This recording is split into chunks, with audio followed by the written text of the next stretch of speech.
Doug Ducey, thank you so much for joining us of Arizona. I really appreciate seeing you. You know, this is a critical time, the pandemic. It really offers us opportunities to look for leadership, for moral clarity, for innovation. There are some who are looking at this time and they see two things. They see two viruses, the coronavirus, and they also see racism as well. Let's address the second one. We know that throughout the country in cities, as well as Phoenix, Arizona, clashes between police and protesters over the killing of African-American George Floyd in Minneapolis. How is your state, how is your government dealing with this crisis? Well, first I want to say that I saw the video of what happened to George Floyd. It was abhorrent. It should outrage everyone. And the fact that justice should be done and that justice should be swift is something that I want to see as a governor on that front. In terms of how our state is doing, of course, protest and the right of people to petition their government to peacefully assemble is something that I'm going to be supportive, and our public safety system is going to be supportive.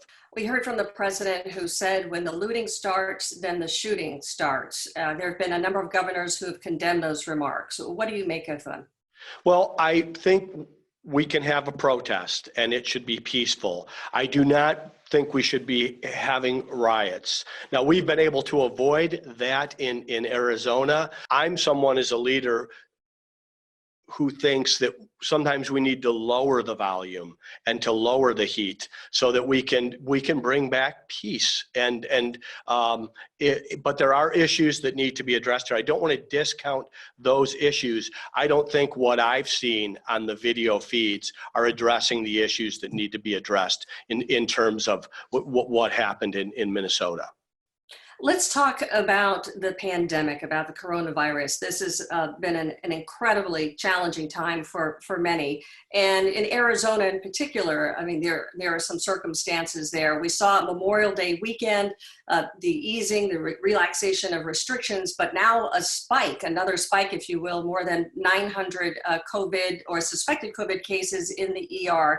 At this time after that weekend. Do you fear, are you alarmed that perhaps Arizona's numbers are going in the wrong direction? We know so much more about this virus today than we did 3 months ago when our first cases were being introduced and our emergency order was put forward, and we put our first executive order to protect our long-term care homes. So we see who is vulnerable in these settings in terms of the infirm with cardiovascular disease or an underlying chronic health condition, obesity, et cetera. What we've worked on in Arizona is solving each problem in its turn. So initially we needed PPE. We didn't have enough of a supply.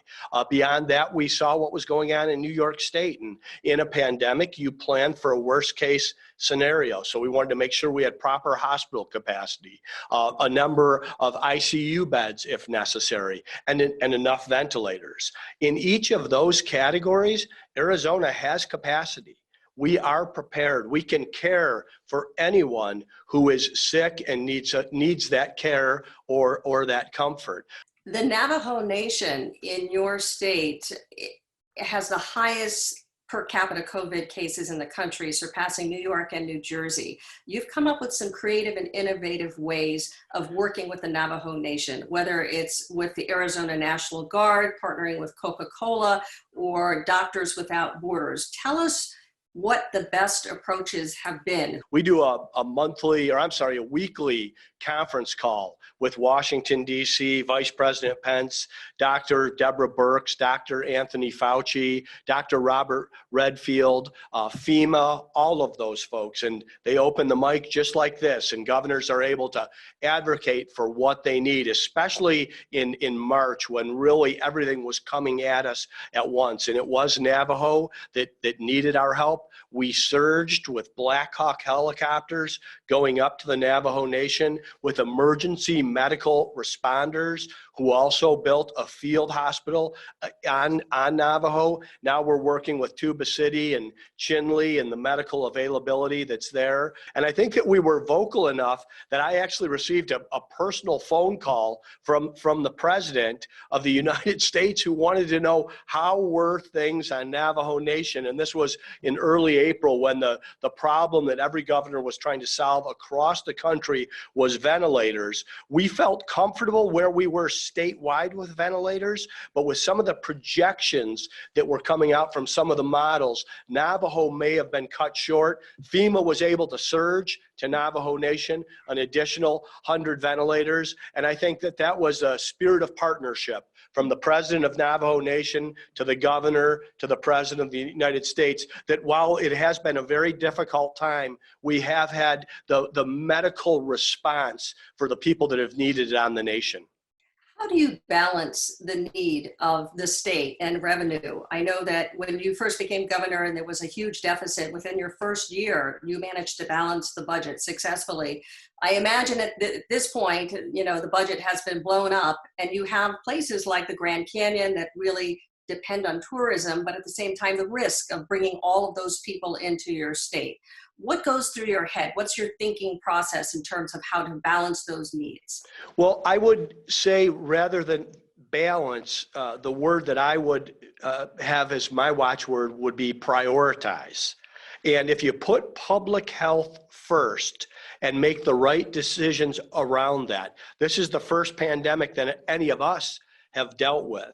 So we wanted to make sure that we were understanding, that we were deferring and listening to subject matter experts, and that we could use every power that we had to acquire supplies, capacity, whatever was necessary to get our arms around that. Once we were able to have that, we made difficult decisions along the way. I mean, now that we've got our hands around everything that's important in dealing with the pandemic, we can prioritize, along with public health, bringing our economy back. You vowed to bring the schools back, to open up all the schools in the fall. I know that that is going to be a big challenge for your education system, considering the large ratio that you have of students to teachers. How will you maneuver that and navigate that?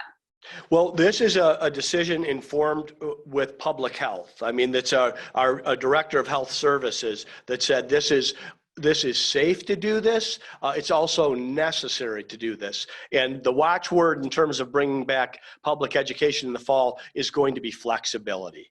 We need flexibility for our students, for the parents, for our teachers and educators. Some people will be in a vulnerable category. We'll want them to be able to use the same technology that you and I are using right now in which to receive their lesson. We'll want more social distancing inside the schools. We're going to have some teachers that fall into that vulnerable category. Tell me a little bit about, as CEO, you were former CEO of Cold Stone Creamery. Yes. What did you learn from that experience, running and operating, founding an ice cream chain and bringing those skills to bear in running a state?